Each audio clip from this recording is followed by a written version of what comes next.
sorry, I'm not going to be as funny today. I got no jokes in this presentation.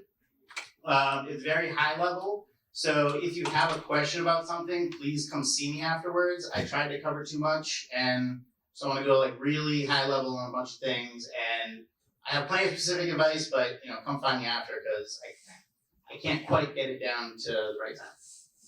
All right, so my talk is the axes of management. I'm sorry to everyone who thought this was the axes of management. There'll be no battling in here, there'll be no beheading. Fortunately, there also will be no surprise layoffs, right? This is the axes of management. Too real. Oh, no. I said no jokes. All right, so who am I? My name is Stewart. I've been working in games for almost 20 years now. I got my start in slot machines, and then I moved on to BioWare, was where I first became a lead. I worked on Star Wars: The Old Republic, and every year that I was there was the year that we were supposed to be shipping, and that was 4.5 years. Afterwards, I moved on to make games in a van. I started my own company called Miner Solo. It was a crazy idea. Surprisingly, it could not pay the bills. So we turned to a lot of consulting and contract work, making a lot of games that are super cool. Some that are not as cool, but we won't really talk about those. Then I moved on to, I did a contract for Zynga. So I got to do more Star Wars. Even when you don't really vibe with the game, at least you can call out that one of the characters is 2 Jawas in a trench coat. That's always pretty fun. And now I am the engineering manager at SkyMap, which is, we do a lot of consulting work as well. And I have 13 folks who make my day really, really fun. This talk is going to carry a lot of advice from books and other media. So we've got, some big, high-up-falutin mucks from Google. We've got former presidents, and we've got a couple of podcasters. This is called the X Image. I am talking about X and Y. I'm talking about charts. So you're going to see some charts and quadrants and all stuff, but I promise you there's no math, all right? This is more about how I have noticed, as I'm reading and as I'm consuming, there's a lot of times where I get these chart-based stories and books where they try to coalesce everything and their advice into these formats just to make it easy to digest. And I'm pulling out a couple of them to just show, here are the things that I think worth talking about. So the biggest thing that I've noticed is the books that people reference the most often have some sort of fancy graphic that they use to try and sell the concept. And I think it's mostly, there's a lot of good information, but it's mostly there just to be like, look, we've thought about this. There's real advice in here. And I want to just kind of talk about them and explain them at the highest level possible and talk about how they actually do apply to managing people. I want to cover 4 main areas, which is one, when you first start managing people, trying to figure out how to actually work with each person because it's a very individualized concept. There's not one managing style that works for everyone, and I think that the best thing is finding how to work with each person based on their needs. The second is finding the skills that people are good at or that they want to get better at, and how to identify those. And then the most important part, probably the meat of the talk, is how to develop your relationship with those people, and how to maintain and get their buy-in and get as much positive reinforcement as possible. And then finally, I want to touch a little bit on priorities because I feel like every first-time manager that I've ever worked with forgets a couple of simple things. They always have the same kind of mistakes, and I think that I'd love to point those out and help people with that. So the first thing that we are talking about is identifying what people need out of a manager. And I think that there is the first 2 axes that I have learned. I learned this through the Manager Blocks program at EA. For all the talk about EA, like how they operate, they actually have specific training when you become a manager, and it's full of workbooks and books, and it's actually really good. The first thing I ever learned here is this confidence competence matrix, if you will, this graph. So they operate completely independently, and that's the main thing I want to get across with any of these charts is none of these are mutually exclusive. You don't just go both high confidence and competence. You're not only bad at something, like there's different levels to everything, there's a journey. So in this sense, we're talking about competence, which is how well you know a skill, and confidence, which is how well you think you know a skill, right? People will tell you how good they are at something, and you might have a very different assessment, and it's your job to kind of align those. Some people call this something else, they call it the skill will matrix, but I learned the other way first, so we'll talk about the confidence matrix. So when people graduate college, this is, again, since this is individualized, this is not everyone's story, but most commonly what you might see is someone who has a high opinion of their abilities and has not yet met with the workplace and to understand that they actually have improvement to make. This isn't, like I said, every single person, but you find a lot of people can kind of start in this area. They'll usually be on the left side with low competence. They haven't had to deal with workplace feedback. They haven't had to do incredibly crazy things that they're asked to do. But your goal is to build them up, obviously into having high confidence and high competence. And there's a different management style you need at each level. The easiest way is people usually journey kind of like this. First, they get knocked down once and they go, oh crap, maybe I'm not that great at this. And then it's your job to kind of shepherd them back into, okay, listen, you're good.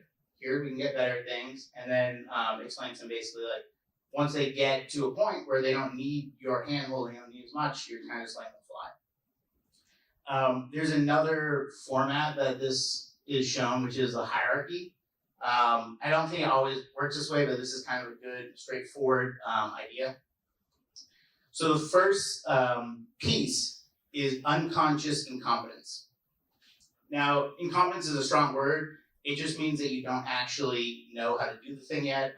And unconscious just means unknown to you, right? It doesn't mean that you are bad at something. It just means that you haven't mastered some skill yet, right? So there's two things that you need to do. One, you need to make sure that this person has an honest assessment of their skills and abilities, right? I think that one thing that I see a lot is people going, oh, that should take me a day, that should take me a couple of days, and it's gonna take a lot longer, and they just don't know that yet. So this is one of those things where we're calling it, low competence, of they just don't know how to estimate these things yet. And that's actually a skill that you're gonna help them build. For folks who are in this state, it's all about being very direct, being very hands-on, regularly checking in, making sure that they understand what the actual deliverable and goal is, like what exactly it looks like to do this well, and helping them to get there, and not leaving them for a week to kind of wallow and make mistakes, and then get frustrated and not really have a good job, have a good time doing it. From there, the next is the conscious incompetence, which is now they understand that they need help, right? They're willing to reach out to you. In the previous step, people might not be as willing to seek help, and now they know, oh, I can go to someone for help. So at this point, what you're doing is providing tools for them, providing a mentor, making sure that they know who they can go to for help, what the resources are. And you're also motivating them to get better. Like at this point, possibly they have gotten feedback and like, oh shoot, I can do a bad job. You have to be like, no, you're doing a great job. Like it's just that we know you haven't developed mastery yet. The next state is conscious competence, which is this is not saying that they have low confidence in their ability. It's just saying that they have to work at doing a good job, right? So it's saying like, I can sit down and puzzle this out and come up with the correct solution eventually. Whereas the next step, unconscious, is like it's second nature. You know the right thing to do. You don't have to take time. You don't have to ask anyone. You just know what it is. So at this step, you're just reaffirming for people and helping them through. Listen, you know how to do this. Good job. That was great. Keep doing it. And this is more of a guiding stage. So you're just saying, I think we can get this done at the end of the week. Let me know if you need help. Good. Yeah. And so the next stage, like I said, is unconscious. It just means you do things well without really thinking about it. Like, especially at this stage, you're looking for what are these people mastering? Like, what skills do they have that other people don't? And you're letting them kind of become experts on that and help the other people on the team. And the hardest part at this stage is keeping people engaged. If you hear someone say that they're bored, that's like a big alarm that they might not want to stay at the company, right?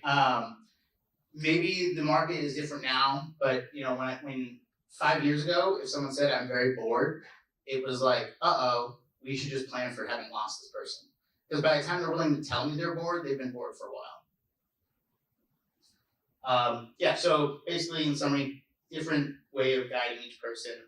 Whether they're better at certain things, you can kind of let them fly. And then if they are new, you got to be a little bit more direct. And even if it feels like you're being too hard, you have to actually be honest and tell them, what is going well and what isn't. I could just take a sip of water just for a drop. Sure. Sound quality. All right, we're good. All right, let's revisit the skill will axes here. So beyond being able to work with people, you got to know what their strengths are and how best to utilize people. You don't want to give people stuff they don't like doing. You don't want to give people stuff that they are not good at and struggle with.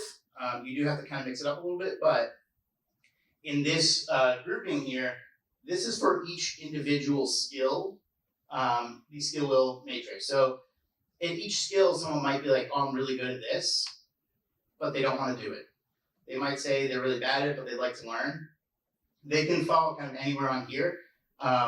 You want to mix up giving people what they want versus being able to get things done on time, right? Someone every once in a while has to do something I don't like, but you have to know what they do like to give them afterwards to make it work. So one tool that we've used at SkyMap for this is something called the capabilities bubbles. And this is basically you make a giant list of all the different things that you might work on. Those are all the skills, those are all the capabilities. And then you go through and rate how you are at those and whether you want to do them or not. And as a manager, what's really great about this exercise is you can naturally pair up people who want to mentor each other. So you have someone who's done something forever, they don't actually want to do it, and you have someone who has not done something, they're not good at it yet, but they'd really love to.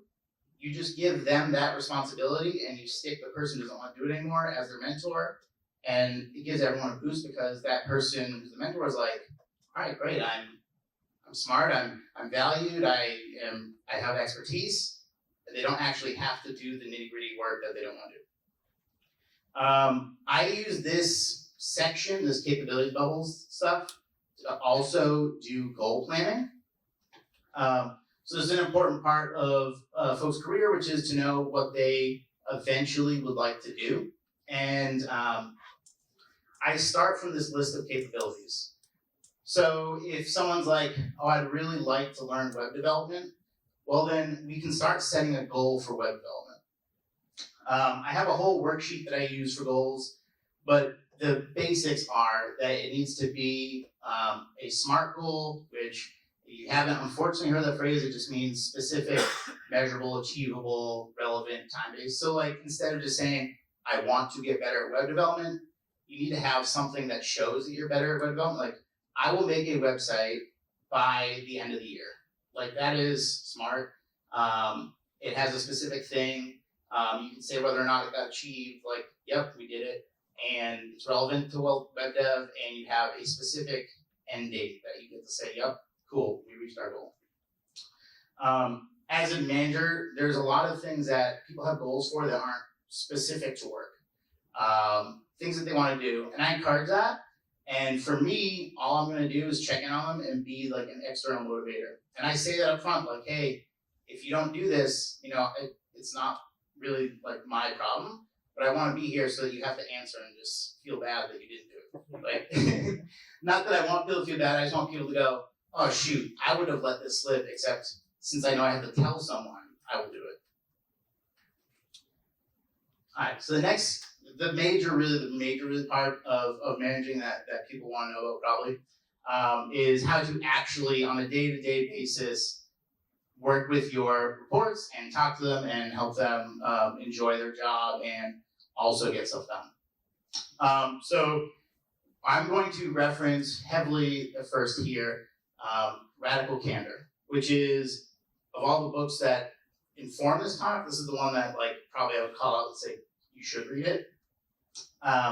There are two axes here, which is caring personally about the report and actually challenging them directly. Now, a huge part of the foreword for this book, especially the revised version, is challenging directly does not mean being a jerk. If you've ever seen Silicon Valley, they kind of did a parody of this book. They were just jerks to people and then just yelled Radical Candor after. And that was the entire impetus for her rewriting the book, because that's not what she meant. So, what we have here is our caring personally and our challenging directly. There are 4 distinct quadrants. Again, we don't just like choose one and live in it. There's kind of a amount of challenging, an amount of caring that you can have. But ideally, you want to start where you care personally and challenge directly. You want to be kind of in the middle there. The first kind of thing that you could do is if you don't challenge someone and you don't make it personal, you don't actually consider what their feelings and motivations are, it's manipulative insincerity. So this would be doing something like saying like someone's not good enough just because you want them to work harder. That's not a real thing, right? Like not a lot of people are actually motivated by like, oh, I can never impress my boss. I can never do anything good enough. Usually that's kind of defeatist. So the point is don't use language just to be mean and to dismiss someone's work. Yeah, sorry. The next one is if you are challenging people directly, but not from a good place, that's obnoxious aggression. And that is exactly the section that they're lampooning in Silicon Valley is someone who just says mean things just to say them and then trying to excuse their behavior as being challenging or devil's advocate or those kind of things. Another kind of place that you can end up in is called ruinous empathy. And that is if you are not willing to be honest with people and only say good things so they feel like they're doing a good job. This would be like if someone did something wrong, you're like, oh, that's great, that's fine. And then you just went and redid it, unbeknownst to them. It doesn't help someone grow, and it also can come back way later to bite you. Another good example of this is if you tell someone they're doing fine, and then later you have to put them on a performance improvement plan, or they have to be let go, and they don't see it coming, it doesn't help because they never had a chance to make it better. And you also are surprising them and they have no recourse. So that's a bad place to be. The ideal in the book is radical candor, which is saying this was not good because our client wanted this other thing. Or, hey, you did not check for bugs, like this is very buggy, we need to test it better before we submit to QA because this is time that they have to spend doing all this work. Like we can't just throw it over the wall and let them log everything. We've got to test ourselves. So that's kind of where you want to live mostly, is in that area. And that's not all negative or critical feedback. That's positive feedback too, but you have to make sure that it's honest and it actually is considerate, compassionate. So some tools that we have to use here. First is our one-on-ones. So the podcasters I joked about, they're actually Army veterans, and this is their format. So this is basically, I do a bi-weekly one-on-one. You could do it weekly, but I wouldn't do it less than bi-weekly. And it's just 30 minutes, a meeting with your direct report. And I give the first 10 minutes to them for anything that they want to cover. It doesn't matter if it's work-related or not. If they want to talk about Pokemon, great. They want to talk about Love Island, great. If they have a problem that they want you to help them with, they will bring that up, right? There's no need to force someone to have a problem to bring up or force them to talk about some work thing, like when it's just going fine, they don't really have anything to say. But if you give them that 10 minutes and they want to talk about something else, that's great because you get to build a good relationship with them and get rapport, and you get to know even better kind of the things that motivate them. So it's super critical that you do not try to impose any kind of limit on that. The next 10 minutes are for things that you need to cover. You might not have something every week. For me, I do goal check-ins. If there's something like a new company policy or like people don't tend to fill in their timesheets, it's kind of like, hey, we're being reminded to fill in the timesheets and we got to do this and that. That's kind of where you put that there. Every time I do something like this, especially goals, I make sure that we both have access to what's going to be talked about already.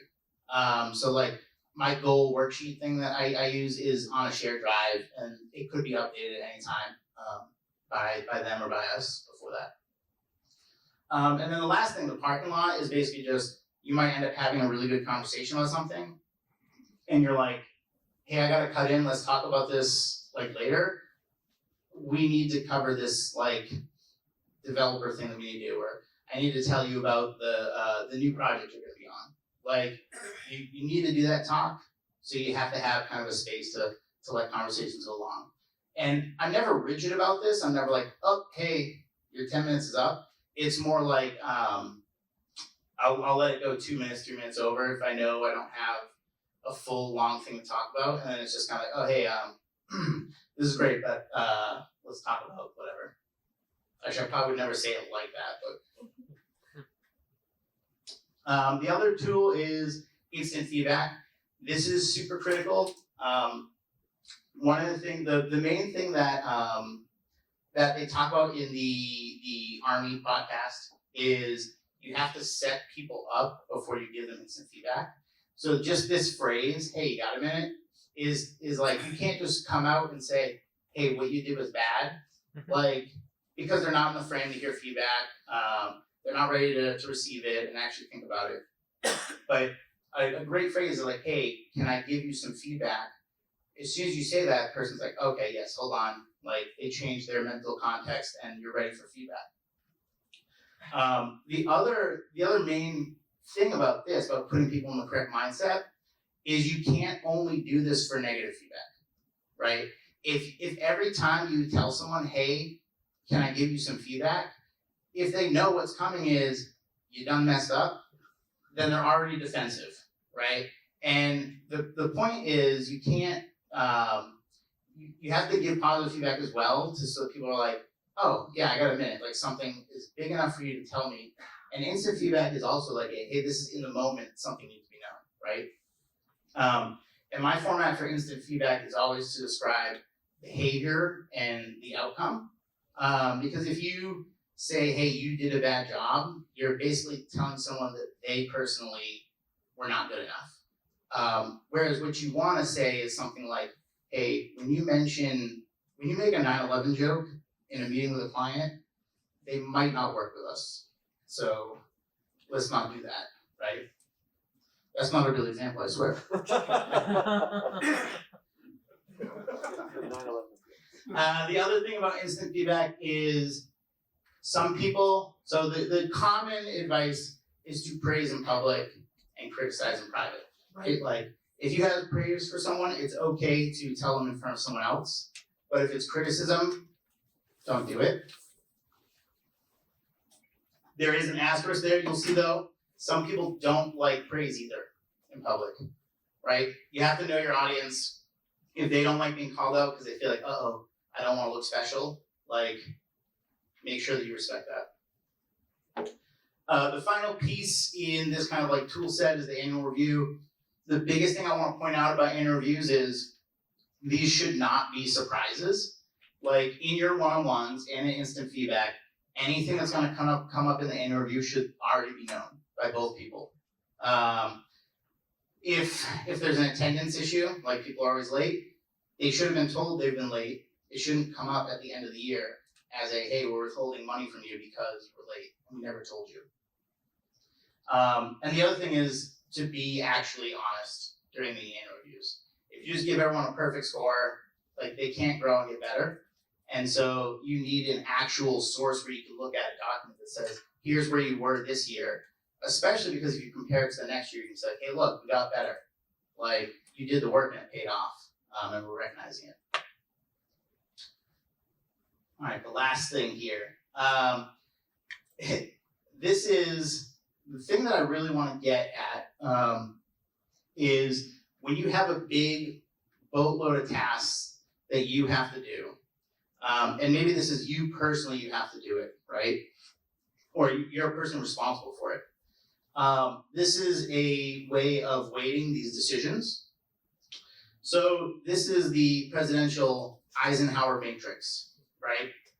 There's whether things are urgent, like due ASAP, and whether they're important, which has nothing to do with their due date. Is this critical for our company, our game, whatever. So there's 4 sections here, right? If something is important and urgent, this is like, I need to call this person, I need to email a client, I need to do something. You just do it right away. Yourself, immediately. If it takes less than 5 minutes, you just straight up do it so you don't have to remember it later or put it on the list. You just do it. The next thing is if it's not urgent, but it is still important, you decide when you're going to do it. You schedule it, you make sure it's known, it's on a list, it's on a to-do list, it's on your calendar. You put a little block of when you're going to work on it, whatever that is. If it's not important and it's not urgent, just don't do it, right? It's probably something you thought you have to do. You envisioned it as, I've got to clean up this section of the wiki, I've got to do whatever. It might not actually be important, and you might not actually have to do it. You may actually just be giving yourself busy work. Now the last section, if something is urgent, but it's not important, you should delegate it. This is the place that I think most managers don't start doing stuff, is delegating. They think, oh, my boss told me I need to do this. And they're used to, okay, that means I have to go do it. But you have people that are willing to help you, and people that also will feel like they're being valued if you say, hey, the CEO just told me we have to do this, can you do it? Like, that shows that you trust them with that task, right? But if I was to make a heat map of how commonly these tasks land for people, as a first-time manager, it'd be this. The bottom is gone, they do everything, they never delegate, and they try to do everything and juggle all the plates at once. So just, be willing to delegate is my big thing that'll hammer home, and you probably still won't do it at first. Okay, so delegation, it can be scary to delegate things that you know that you're responsible for, that your name will be on. But there's an art to it, and that is, one, we use that skill matrix so we know who might be good at it. Give the right person that job, right? And make sure that everything that's in your head that your boss has told you or that's listed somewhere is available to them. A lot of people do this where they go, hey, we need this thing done by Friday. But you already know the format of the report, you know what it's supposed to be, and you didn't say that because you assume that other people are on the same page as you. You have to spell everything out when you delegate. You have to make sure that there's expectations. Like I said, this is due Friday, like that needs to be stated to the person. And then you need to be available no matter what to follow up with them. If they have a question, if it's not good, if you want, check it out Wednesday and make sure you're at a good spot. Like, you need to be available to do those things. So remember, if it's not important but is urgent, get someone to do it. Thank you very much.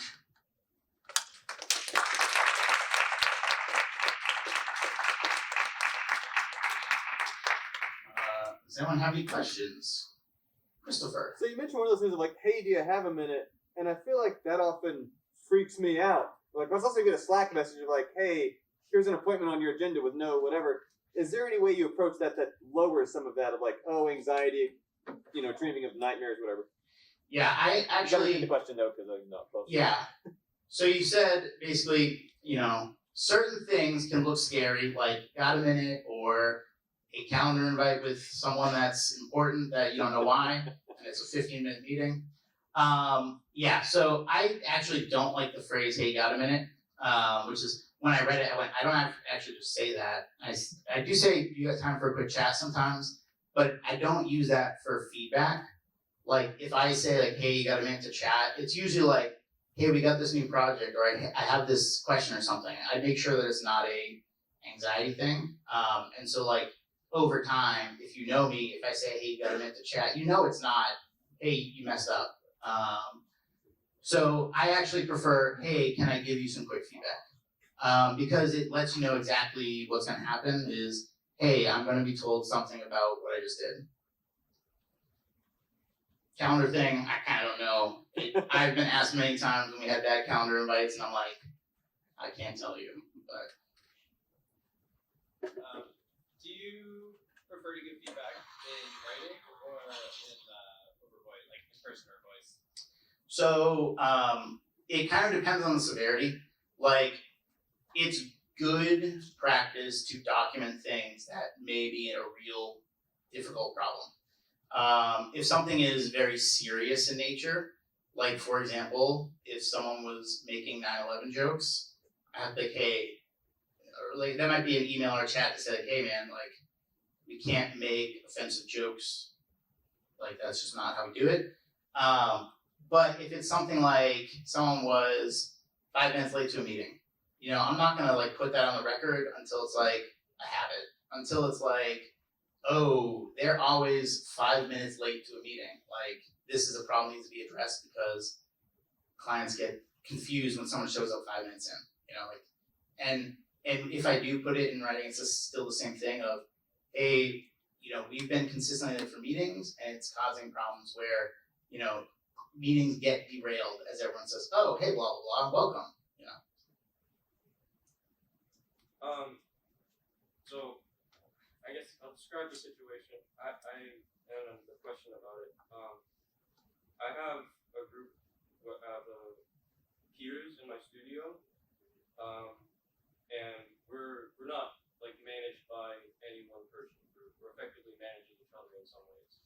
But what I've noticed is that we have a lot of issues with distractions because we're very close with each other as well. We're like good friends. But when we're trying to get work done, it's like we spend a lot of time chatting. And I'm wondering, what would you recommend for someone in that situation where you're trying to identify a problem and present it among your peers to try to correct it? Yeah. So the question is, amongst peers, how do you tackle some of these situations where maybe you want to affect some change and you don't feel like, you know, you can just kind of be the boss of that situation. So I think that's the same thing. A good person, Will Larson, writes kind of about this of like orgs and how like things work when you're not like directly in line with people. How do you like build consensus and that kind of stuff? Over and over, the first piece of advice is always to actually just be honest about the situation. Like, if you're constantly distracted and you're like, hey, like, I'm working late because I didn't get enough work done because we talked about Pokemon during the day. Like, that's a real thing that you can just tell someone.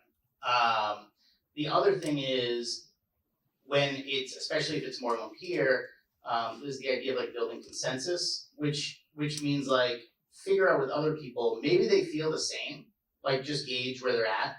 They might feel the same and just also not be willing to say something. And this is something that I noticed too, like as a manager amongst, you know, people that are reporting to me, is sometimes only one of them is willing to say something, and you think that it's an isolated problem, but it's not. It's just they're the ones who are willing to be more direct. So I think be direct, but also encourage other people to be direct and actually have a good conversation about it. And like I said, feel it out. Like, make sure other people are like, yeah, the reason I'm here is because we chat. Like, it's fun. Then maybe it's, you know, you're the odd man out and you're kind of like, hey, I need focus time. Like, explain that you need time to focus people, but don't expect them to have the same exact mindset that you do. With the confidence and competence axis. You mentioned that for newer people, sometimes they dip down before they come back up. How do you make sure you carefully approach that dip down so that it's not so dramatic for some newer people who might just completely lose all motivation?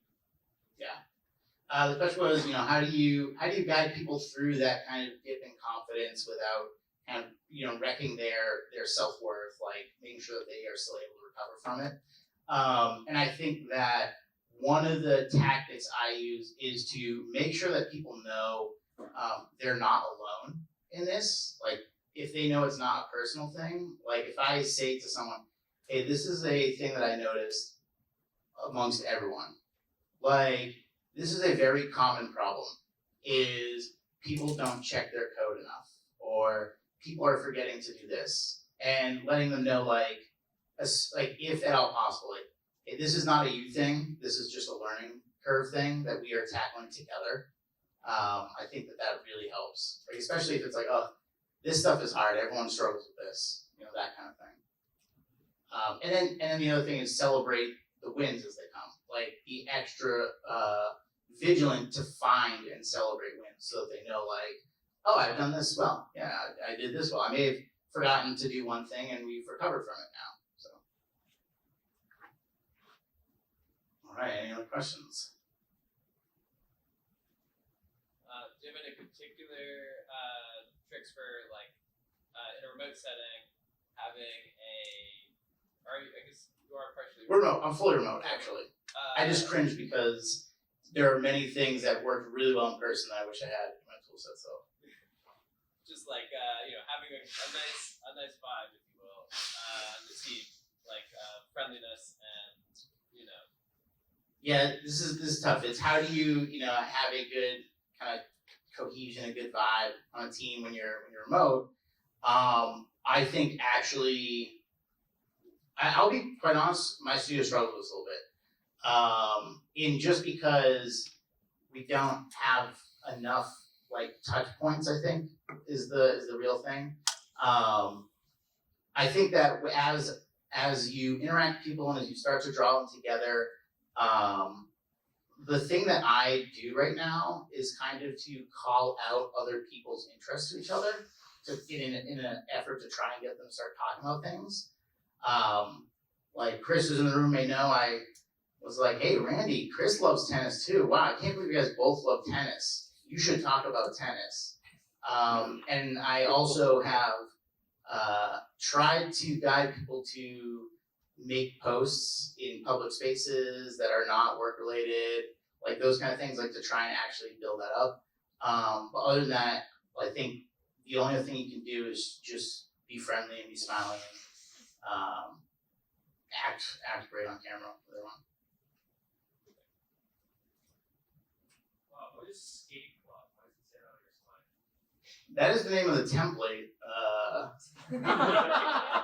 And I just made that slide after all the other ones and forgot. Yeah, you can see I nailed it everywhere else, but here, we're still skate club. All right, sounds good. Thank you all.